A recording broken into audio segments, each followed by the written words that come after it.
종합제TV 시청자 여러분 안녕하십니까. 2020년 5월이 지나고 이제 6월 1일 여름의 첫날입니다.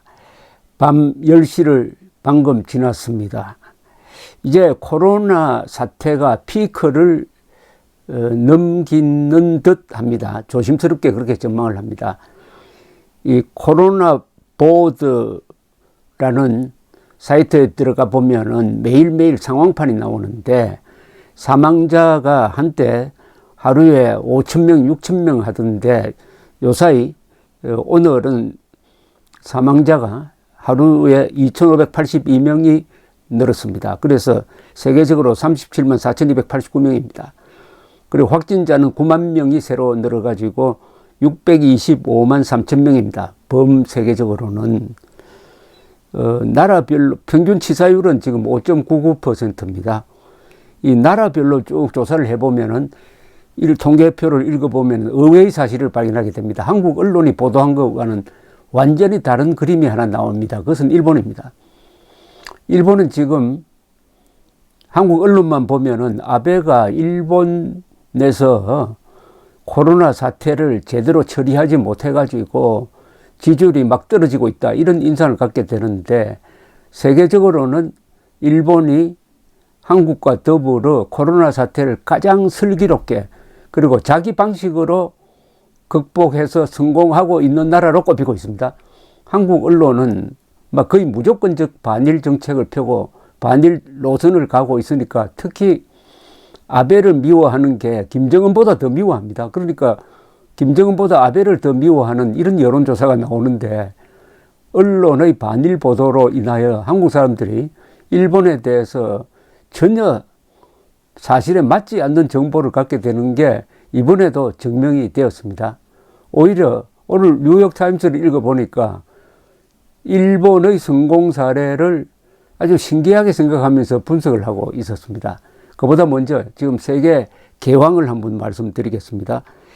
이 확진자별로 1등은 미국이죠. 지금 183만 명. 그리고 사망자가 10만 명을 넘어서 10만 6,198명입니다. 어제 하루 사이에 564명이 늘었습니다.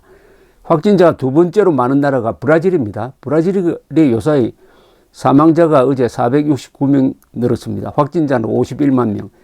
이 세 번째가 러시아입니다. 러시아가 막 치고 올라오고 있습니다. 확진자 441만 4,878명. 그리고 사망자가 토탈 4,855명인데 하루 사이에 162명이 늘었습니다.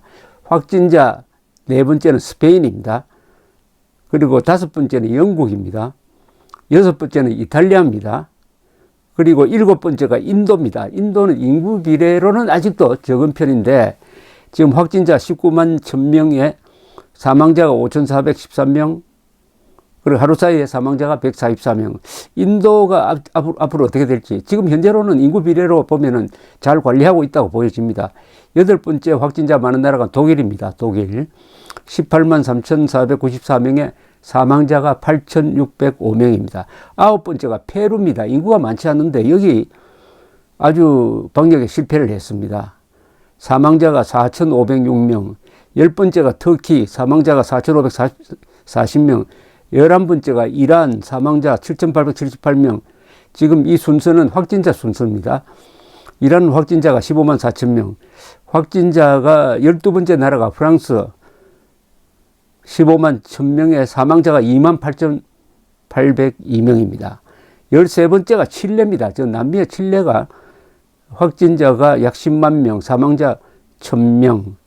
그 다음에 14번째가 캐나다, 확진자 9만 명, 사망자 7,295명.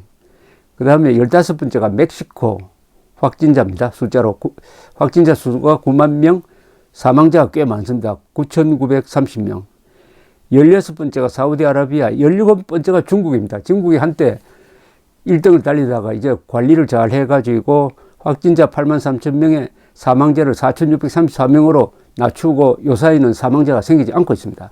중국이 잘 극복을 했습니다. 일본, 한국, 중국, 일본이 동북아시아의 세 나라가 이번에 코로나 사태 극복하는데도 세계에서 제일 잘 했습니다. 이 유교 문화권, 한자 문화권의 위기에 강한 모습을 잘 보여주고 있습니다. 파키스탄이 18번째, 벨기에가 이 작은 나라인데 많습니다. 5만 8천 명의 사망자가 9,486명이나 됩니다. 벨기에가. 그 다음에 카타르, 이 중동에 있는 카타르인데 더운데도 이렇게 사망자가 많네요. 그 다음에 확진자가 많습니다. 사망자는 그렇게 많지 않습니다. 방글라데시 인구가 한 2억대죠. 21번째. 그렇게 많은 편은 아닙니다. 네덜란드가 또 많습니다. 참 이게 흥미롭습니다. 네덜란드가 확진자가 4만 6천 명에 사망자가 5,956명이나 됩니다. 쭉 내려가서 스웨덴이 또 많아요. 스웨덴이 사망자가 4,395명이나 됩니다. 근데 싱가포르가 흥미롭습니다. 싱가포르는 확진자가 3만 5천 명인데 사망자가 23명밖에 되지 않습니다. 사망률이 가장 낮습니다. 싱가포르 0.1%밖에 안 됩니다. 싱가포르의 아주 선진 의료 체제가 아주 효과를 보고 있다는 뜻입니다. 싱가포르 의료 기술을 알아줘야 됩니다. 스위스에서도 사망자가 1920명이 났습니다. 인도네시아 인구는 참 많아요. 세계에서 인구 많기로는 1등이 중국, 2등이 인도, 3등이 미국, 4등이 인도네시아인데 인도네시아가 사망자가 1641명으로 적은 편입니다. 그런데 일본이 어떠냐? 일본이 40등입니다. 인구는 그렇게 많은데 이 확진자 수는 40등이고 사망자가 902명으로 낮은 편입니다. 사망률 5.1%. 인구 비례로는 일본이 확진자가 17,000명이고 한국이 11,000명이니까 인구 비례로는 한국보다 확진자가 적습니다. 사망자는 902명이니까 한국은 사망자가 271명이니까 사망자는 일본이 인구 비례로 한국보다 약간 많습니다. 한국은 지금 확진자가 11,000명이고 사망자가 271명, 사망률은 2.4%, 일본은 사망률이 5.1%입니다. 자, 이렇게 일본이 가장 잘 극복한 나라로 보는 이유를 뉴욕타임스는 이렇게 분석을 했습니다. 아주 독특하게 했다는 겁니다. 일본은 일본식으로 대응을 했다는 겁니다. 다른 나라를 따라가지 않았다는 겁니다. 그게 아주 일본 사람의 특징을 보여주는데 일본 사람 설득하기가 제일 어렵다고 합니다. 일본 사람들은 남을 무조건 따라가지 않습니다. 자기가 생각해가지고 옳다고 생각해야 따라가는데 좀 시간이 걸립니다. 첫째, 일본이 일본식으로 한 것은 이 테스트를 진단을 그렇게 많이 하지 않았습니다. 한국은 진단을 세계에서 가장 많이 한 나라죠. 근데 일본은 진단을 세계에서 가장 적게 한 나라입니다. 왜냐? 아무나 진단 신청할 수 없도록 만들었습니다. 60세를 기준으로 해가지고 60세 이상에서는 열이 이틀 동안 많이 날 때, 그 밑에는 열이 나흘 동안 많이 할 때만 진단을 받아주기도 했습니다. 테스트. 그런 방식으로 했다. 그러니까 왜 그렇게 했느냐. 이 진단을 많이 해가지고 하면은 의료기관이 그 능력을 초과해서 일해야 되기 때문에 너무 지치고 해가지고 이미 자원이 다 소실돼 버린다. 그러니까 꼭 필요할 때만 한다. 필요한 환자에게만 한다. 이렇게 된 겁니다. 그러면 막 퍼져나갈 거냐? 퍼져나가지 않았어요. 진단을 그렇게 의도적으로 적게 했는데도 확진자가 많이 늘지 않고 또 전염이 걷잡을 수 없을 정도로 퍼져나가지 않았습니다. 왜 퍼져나가지 않았느냐에 대해서 분석하면은 첫째, 일본 사람들이 평소에 청결하다. 특히 손을 자주 씻는다. 평소 생활 습관. 그리고 마스크를 철저하게 썼다. 그 다음에 이 생활 습관에서 인사할 때 악수를 한다든지 이렇게 포옹을 한다든지 하지 않고 멀리 떨어져서 이렇게 절하고 하는, 그러니까 신체적 접촉이 없다는 겁니다. 이게 아마 확산을 막았을 것이다. 이렇게 추측을 하고 있습니다. 또 아베 수상이 잘한 것 중에 하나가 세계에서 가장 먼저 학교 등교를 못하게 해버렸습니다. 이게 효과가 있었다고 합니다. 학교 등교를 못하게 하니까 국민들에게 아주 긴장감을 줘가지고 그때부터 아주 조심을 하게 됐다는 겁니다. 반면에 일본은 이 다른 나라처럼 봉쇄 조치 또는 기업 문 닫고 뭐 하는 이런 강제 조치를 별로 느슨하게 했습니다. 지금도 느슨하게 했습니다. 그러니까 사회적 비용을 덜 지불했다는 거죠. 우리나라처럼 뭐 재난지원금을 그렇게 많이 쓰지는 않았습니다. 그러니까 비용도 적게 들면서 아주 최소한의 테스트를 통해서 확산을 막았다는 점에서 아, 일본식을 배워야 되겠다. 이제는 일본식을 한번 연구해보자. 이렇게 되고 있습니다. 그러나 연구를 해보면 아, 다른 나라가 일본식을 따르는 것은 어려울 것이다. 이렇게 보입니다. 무엇보다도 일본 사람들이 관에서 시키면은 충실히 이행하는 이 습관, 오랫동안 가마쿠라 막부가 12세기에 등장했으니까 그 뒤 한 800년 동안 무사 지배를 받으면서 일본에서는 지배층에 대한 신뢰감이 생겼습니다.